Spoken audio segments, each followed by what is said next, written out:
সম্মানিত দর্শক, সিবিসি বাংলার গুণীজনের ভাবনা অনুষ্ঠানে আপনাদের সকলকে স্বাগতম। আমি আপনাদের সঙ্গে থাকছি ইফতেখারুল আলম সজীব। এই অনুষ্ঠানে আমরা সমাজের গুণীজনের ভাবনা নিয়ে আলোচনা করে থাকি।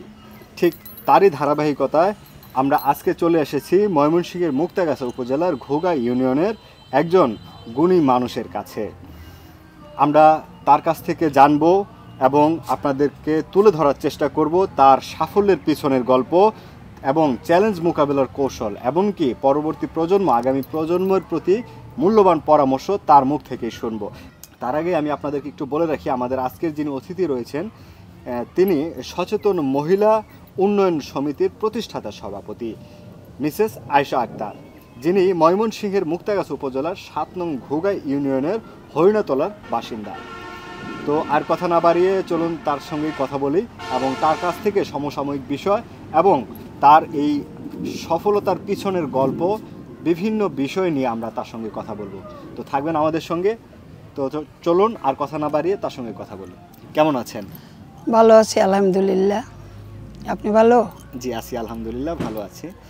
তো আমরা প্রথমেই যে বিষয়টি আমরা জানতে চাই, আপনার এই যে সফলতার পেছনে আপনার কর্মজীবনের যে বিশাল একটা অভিজ্ঞতা রয়েছে, এই অভিজ্ঞতাটা আসলে কেমন ছিল? আমার প্রতিভা বা ইচ্ছা ছিল যে আমি এটা করবই, অন্য করুক চাই না করুক আমি করব। আমি যেমনিই হোক নিজের পায়ে দাঁড়াবো, আমি নিজে 2 টাকা উপার্জন করব, নিজের মতামতের ভাবে ভাঙবো। আমি স্বামীর আশায়ও থাকবো না, ছেলের আশায়ও থাকবো না, স্বনির্ভর করব। এটাই আমার সবচেয়ে বড় ইচ্ছা ছিল। আল্লাহ আমার ইচ্ছা অনেক পুরা করছে। আমি এখনও স্বামীরে আমি 30 বছর এখানে বাড়ি করার পরে কাজ কামে যাইতে দেই নাই, যে আমি যা জুটাবো তাই তুমি খাবা, আর কাজ কাম করতে হবে না। 30 বছর পরে আমার হাজব্যান্ড মারা গেছে। তো ছেলেরা যার যার আছে, ছেলেরা হয়তো হাদে দিতে চায়, আমি কই না, আমি যে পর্যন্ত চলতে পারতেছি তোমাদের দিতে হবে না, তোমাদের সংসার তোমরা গুছিয়ে নাও। তা আমার খুব ইচ্ছা ছিল, স্বপ্ন যা আমার ছিল আল্লাহ আমার স্বপ্ন পুরা করছে। এখন আমার একটা স্বপ্নই আল্লাহর কাছে, যে আল্লাহ আমার ঘরে ফেলাইও না, আমার হঠাৎ নিয়ে যাইও, এই আমার আশা আল্লাহর কাছে। তা আমি এই সংগঠন যে করছি, এটা অবদান, সংগঠন বিষয়ে আমার কোনো অভিজ্ঞতা ছিল না। এই অভিজ্ঞতাটা, আমি কাজ জানতাম প্রচুর। আমি সারা রাত, আমার 4 ছেলে 3 মেয়ে সন্তান, আমি ঘুম পাতে মাঝখানে বসে সারা রাত আমি সেলাই করতাম। তখন সেলাই একটা ব্লাউজের হাতা বানাইলে 2.5 টাকা 2 টাকা, তাও আমি করতাম, যে 2 টাকার মূল্য আছে তখন, কিন্তু হারি নাই। এই সংগঠন করার পিছনে ফেরদৌসী সাহেব আমাকে বলার পরে আমি বললাম যে আমি অনেক কাজ জানি, আমি হাত গুজে কেন বসে থাকব, আমি সংগঠন করব, কেউ করুক চাই না করুক। তো আল্লাহর রহমতে আমি সংগঠন করছি। আমার সংগঠনটা বিশ্বে পরিচয়। আর যত যেখানেই মিটিং হোক, এই যে 3-4 দিন আগে অজস্র বৃষ্টি, এই বৃষ্টির মধ্যে থানা কর্মকর্তা ফোন করছে অমুকখানে ট্রেডিংয়ে যেতে হবে। ট্রেডিংয়ে পাই নাই, গিয়ে দেখি খামের মধ্যে 5,000 টাকা তুললা সই টই দিয়া রাখছে। পরে যাওয়ার সাথেই নাস্তা দিল, দিয়া খামটা ধরাই দিল, কিন্তু আমি ট্রেডিং পাই নাই, যাইতে যাইতে শেষ হয়ে গেছে। এগুলি হচ্ছে নিজের ইচ্ছা, আল্লাহর অবদান। আমি যদি কইতাম বৃষ্টির দিন আমি আজকে যাব না, কেউ আমার নিতে পারতো না। তা আমি বললাম যে ম্যাডাম ফোন করছে, এনে আমার যাওয়া দরকার, কি দিবে না দিবে এটা আমার প্রশ্ন না। আমি তো গিয়ে ট্রেডিংয়ে গিয়ে আমি 10টা কথার মধ্যে 5টা কথা শিখবো। আমার ইচ্ছা এটাই, আমার প্রতিভা এটাই, যে আমি যেখানে আমার যেরকম সমস্যাই থাক, আমার না নাই, এই কথাটা আমার সবাই বলবে যে আয়শার না নাই। আমি ওখানে গিয়া আমার ইচ্ছা, টাকা দেখ খাবার দেখ না দেখ, আমি ওখানে 20টা কথা কইলে আমি যদি 4টা কথা পালন করি তাহলে আমার উপকার হবো, অনুপকার হইতো না। এই যে ব্রয়লার মুরগি আর পাঙ্কাশ খাওয়ার বিষয়ে ওই দিন আলোচনা করলো, এটি খাওয়া মোটেই ঠিক না। এই যে ক্যান্সার, বিভিন্ন রোগ এটির থেকে হইতেছে, তাহলে এটা আমার জানা হইলো। আমি 10 জনরে আমার সংগঠনের মহিলা করে জানাইতে পারি। খাবো না খাবো তাদের ব্যক্তিগত ব্যাপার।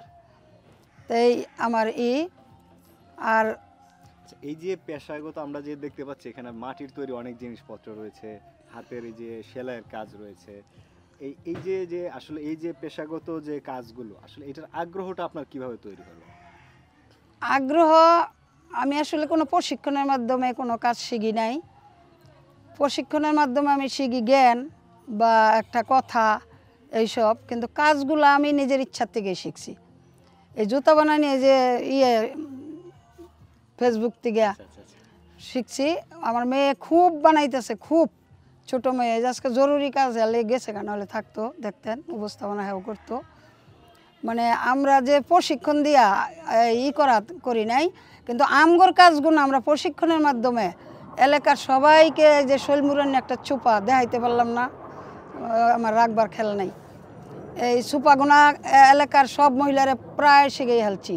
তারপরে দর্জির কাজ বিনামূল্যে, কোনো টাকা পয়সা না, এই শিখাইতেছি। শিখাই আবার যে অলবিসন্তনে মেশিন নিয়ে দিলাম 3টা, 3 জন ফার্স্ট সেকেন্ড থার্ড 3টা মেশিন নিয়ে দিলাম, কোনো পয়সা পাতি না।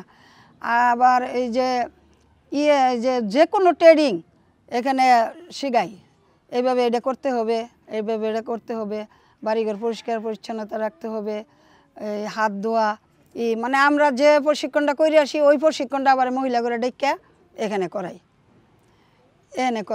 অর্থাৎ এই যে আপনার যে প্রতিষ্ঠানটা সচেতন মহিলা উন্নয়ন সমিতি, এটার মাধ্যমে আসলে প্রশিক্ষণগুলো তাদেরকে দিয়ে থাকি। আচ্ছা, তো আমরা আরেকটি বিষয় আপনার কাছে জানতে চাই, সেটি হচ্ছে যে এই যে কর্মজীবনে আপনি তো অনেক দিন যাবত আছেন, তো এই যে কর্মজীবন দীর্ঘদিন থাকার কারণে এখানে কিন্তু বিভিন্ন চ্যালেঞ্জের সম্মুখীন আপনাকে হতে হয়েছে। হ্যাঁ, হতে হয়েছে। আসলে এই চ্যালেঞ্জগুলো কি এবং কিভাবে এখান থেকে আসলে আপনি পরিত্রাণ পেয়েছেন?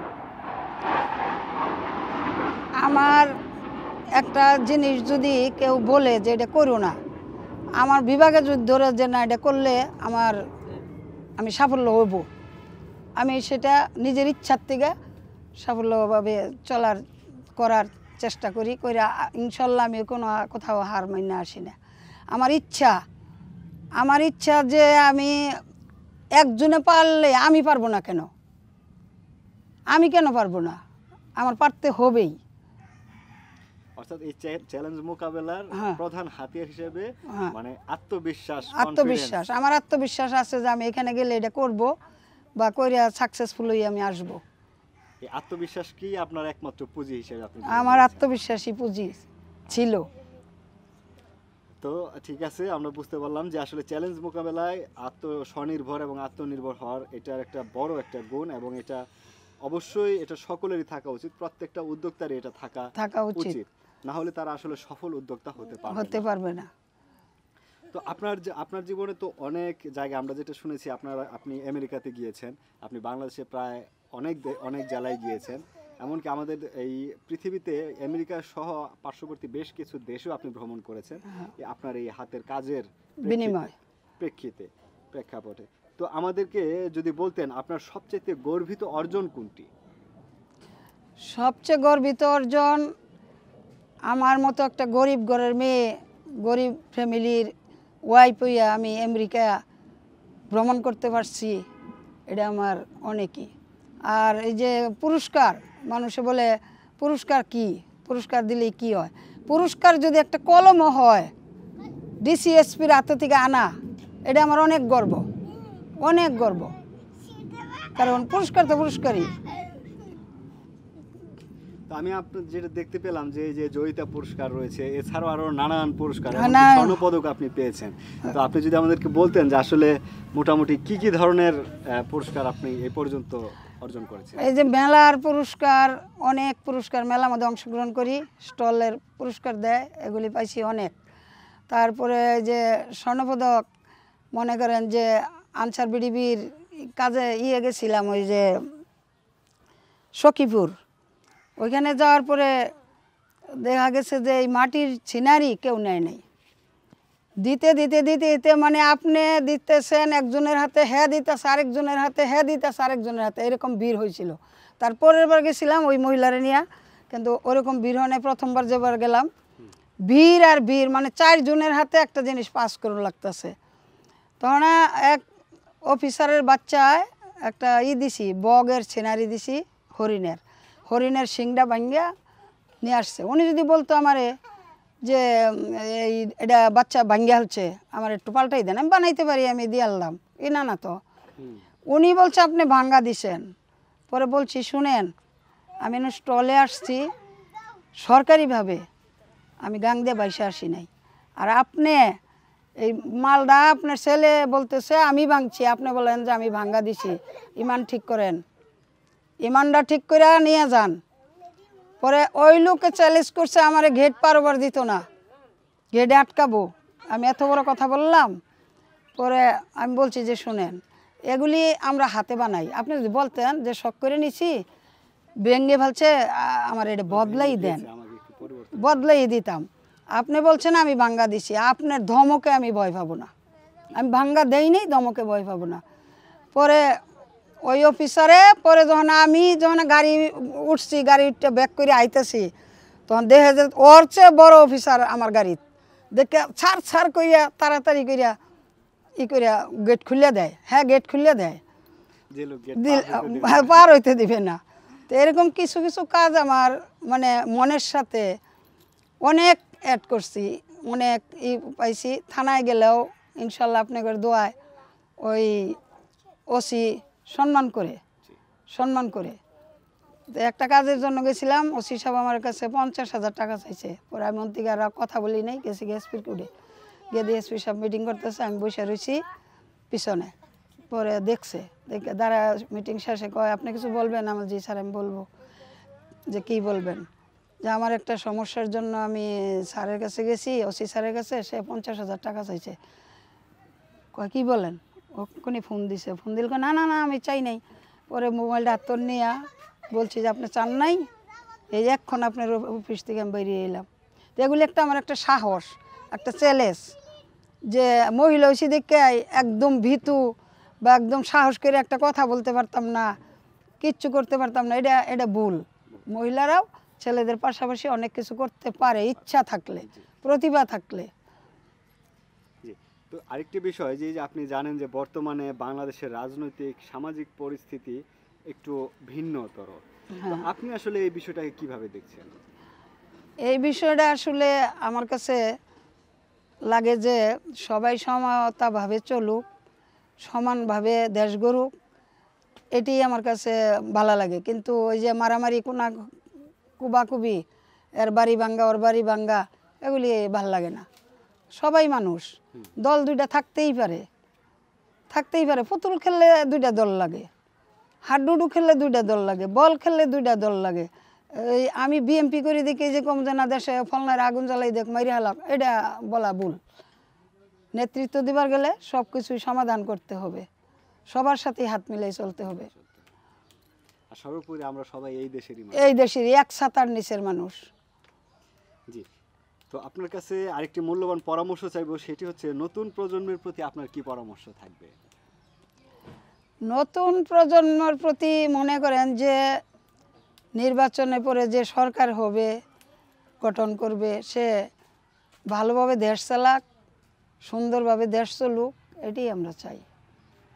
এটাই চাই যে সুন্দরভাবে চলুক, জালিয়াতি না হোক, দুর্নীতি না হোক, একতরফা চাকরি না হোক, সবারই চাকরি দেখ, এটাই চাই। অর্থাৎ সুষম বন্টন হোক, বন্টন হোক, হ্যাঁ, এটাই কাম্য। এটা আসলে আমাদের এই 18 কোটি মানুষের প্রায় সবারই কাম্য, কিন্তু এই একটাই। আমরা কেউ চাই না যে আসলে এখানে শোষণ পীড়ন বঞ্চনা হোক, এখানে একজনকে মেরে ধরে জোর করে একটা কিছু করা হোক। আমরা চাই ন্যায়সঙ্গতভাবে দেশটি পরিচালিত হোক। তো আমাদের অনুষ্ঠানে আসার জন্য আপনাকে অসংখ্য ধন্যবাদ। তার আগে আমি এই যে একটু জানতে চাইবো যে আমাদের এই টেবিলে অনেক কিছু দেওয়া আছে, আপনি যদি একটু মানে খুব সংক্ষেপে যদি একটু পরিচয় করে দিতেন আসলে কোনটা কি? এটা হইতেছে একটা হাঁসের ছিনারি, পুকুরে হাঁসটা বসে রয়েছে, সাইডে গাছ থাকে না, সেই গাছ, ফুল পাতা গাছ, এটা আপনার হাতে তৈরি? আমার হাতের তৈরি। এটা পেয়ারা গাছ, এই পেয়ারাটা পাকছে, পাকিয়ে খেয়ে বলছে বিচি বেরিয়ে রয়েছে, এটা এই সিনারি। আচ্ছা, প্রতীকী। আর এইটা হইতেছে ওই পুকুরের ধারে ইয়ের মধ্যে পানির সাইড দিয়ে গাছ হয় না, বিভিন্ন ধরনের ফুল, এইটা এই সিনারি। আর মাটির তৈরি, মাটির, সব মাটির। এটা হইতেছে গোলাপ, গোলাপ। তো ওই আশের সিনারি ওই একই দশা। আর এটা হলো মরিচ, মরিচ ফুল ধরছে, পাকছে, কাঁচা আছে, কলিও আছে, এটা এই সিনারি। আর এটি হলো আমাদের, এটা একটা এই যে বেড কাভারের বালিশের কভার, বুঝছেন? এই কভারটা গুল বালিশ, এই যে গুল বালিশ ধরেন ওই পাশে, এই গুল বালিশের একটা কভার। আমাদের কাজ দেখেন নিখুঁত কাজ, নিখুঁত কাজ, সম্পূর্ণ হাতের কাজ, হাতের কাজ। ফোন দিল ও কাটিয়েছে, থাক। তারপর এডি আমরা একটা স্যাম্পল রাখি, এই যে বেবিদের জন্য। বেবিরা জন্ম হইলে একটু এর চেয়ে বড় বানাই দেই, কিন্তু এটি স্যাম্পল, বেবি খাতা। আর এডি হলো জুতা, বাচ্চারা শীতকালে ফুলের মধ্যে ঠান্ডা লাগে না, এই জুতার সারাদিন পাওয়া থাকলে বাবুদের কিচ্ছু হবে না, খুব চলে। আর এটি তো আমার পুরস্কারই। ধন্যবাদ আপনাকে আমাদেরকে সময় দেওয়ার জন্য, আপনাকে অসংখ্য ধন্যবাদ। সুপ্রিয় দর্শক, আপনারা কিন্তু এতক্ষণ শুনছিলেন যে একজন নারী উদ্যোক্তা কিভাবে 1990 সাল থেকে আজকে 2024 সালে এসে উনি আজকে কতটুকু সফল হয়েছেন, এবং এই সফলতার পেছনে নানা প্রতিবন্ধকতা ছিল, এবং তিনি কিন্তু সেটাই বললেন যে প্রতিবন্ধকতাগুলো কাটিয়ে ওঠার জন্য একমাত্র হাতিয়ার হচ্ছে আত্মনির্ভর হওয়া, স্বনির্ভর হওয়া। তো এই ছিল আমাদের আজকের অনুষ্ঠান দেখার আমন্ত্রণ জানিয়ে আজকের মতো আমরা বিদায় নিচ্ছি। সে পর্যন্ত ভালো থাকবেন, সুস্থ থাকবেন। আল্লাহ হাফেজ।